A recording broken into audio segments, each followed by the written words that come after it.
Hey guys, this is part two. Um, I definitely forgot some stuff, mostly about houses and how to develop, and also your money management. Anyways, this is the game. This is like the 2012 Monopoly game, which is pretty good. It's not really the same as playing real people, but I mean, it's best I could find.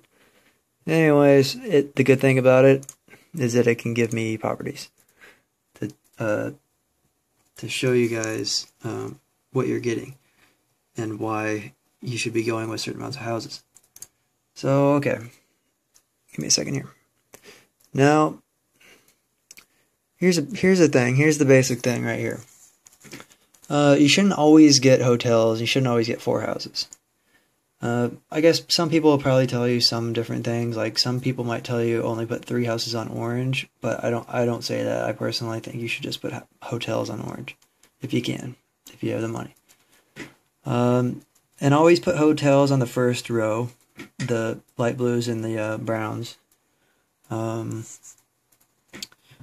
I always put hotels on the second row too. The purples and the oranges. I'll max them out.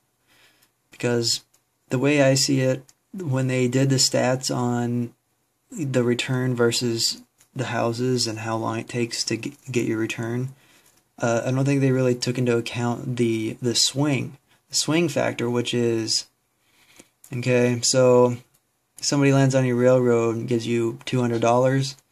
That's a $400 swing. You now have $400 more than somebody. It's not just you getting $200, it also impacts them negatively. So it makes it even better. So, that's why I think houses are a little bit better than the stats will tell you, because of that swing. But there's also cards in the game, which you're probably aware of, that will basically kill you for every house and hotel you have. 25 per house, 50 per hotel. I don't really honestly even remember exactly what they charge you, but it'll kill you. If you have enough hotels and houses, it will take a lot of money. It's not that bad. I mean, if you have $800 and a bunch of properties are probably good, but I mean, it's, hundreds of dollars and comes out of nowhere and not going to be expecting it. So that's a reason to have less houses, is my point.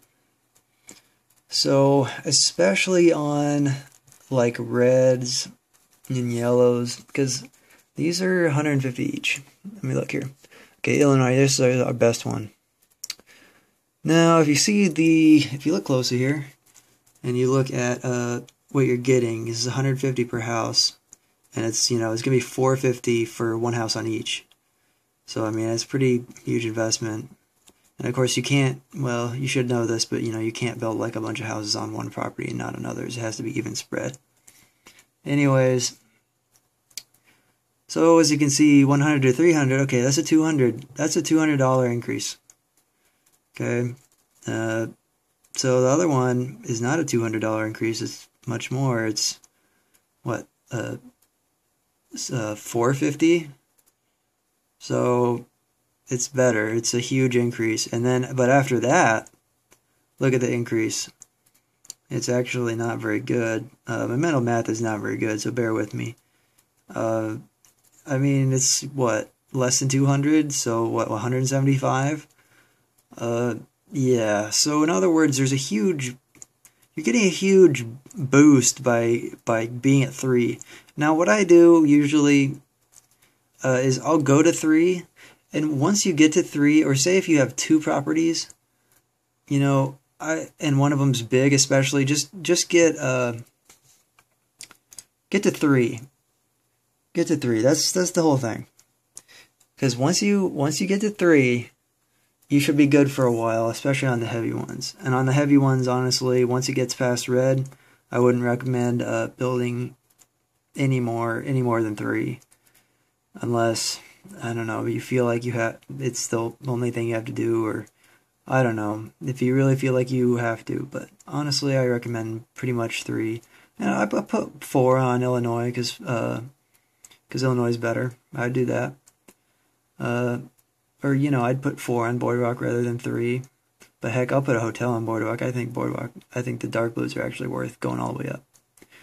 But let's see. You have to, in this game, you have to control, when you're building, you have to manage your money. Because it's going to cost you money to do this. And you have to keep in mind, if something happens and you have to pay, and there are chance cards and stuff that'll cost you, 100. And there's the income tax, which is 200, but you will have just passed go, so basically they're taking your go money. And there's luxury tax, so you could end up potentially, minus 100 on that. And, so basically bad things happen, big rents happen. You have to manage that. You have to have some kind of buffer. You never want to build everything and not have any money, because what's going to happen is you're going to run into something and you're going to mortgage everything. You want to mortgage everything you got before your houses. You never want to take your houses down. But eventually it will come to that, and it will come pretty fast if you're building too much. So then you'll be taking houses down, and what's going to happen is you can sell your house at half price. And it's kind of good. Like if your greens, those are going for 100 each. It's not that bad, but you're losing money, and that's not the point of the game. The point of the game is to maximize your income, not lose money on deals. Lose money on investments. That's not what you want. So be very careful when you build. Be conservative. I usually set a buffer for myself. It depends on what's going on. Depends on how much I might have to pay. I think I heard a tip that was, don't have enough money to cover the next 3 rents that you think you might, run into the next 3 rolls. So be conservative when you build. Don't build too much. Like, say you don't have that much money. Say you have $700, and you really want to build on red. Well, it's 150 each, so 450 for one on each. And then I'd put another one on Illinois, because Illinois is better. So you put your 2 houses there, and it's very efficient that way. And 2 houses is much better than 1. So I'm just saying, be careful, and you have to know how to manage your stuff here. Now, I know the pros will actually mortgage everything they have once they get monopolies, and then they'll just build and build and build. I guess I don't really understand that, but I'm not an advanced player, so I can't tell you, why exactly to do that. I would assume it's because they don't care about the, $6 rents. They just want their money, and they want to build houses, and they want to kill you. That's the whole thing. But I think having unmortgaged properties is good, especially really late game. Because if you knock somebody out, you get all their properties, and you get their monopolies. So don't just go crazy if that happens, because you might get knocked back from the chancer community chest card that's hitting you for every house and hotel you have. So be careful. It's better to be careful, and not be losing your houses. And then, somebody will land on your house that you still have, and you'll get a little bit of money, and it's more efficient. You don't want to sell your houses. It's bad. Let's see. What else am I supposed to talk about? Let me look.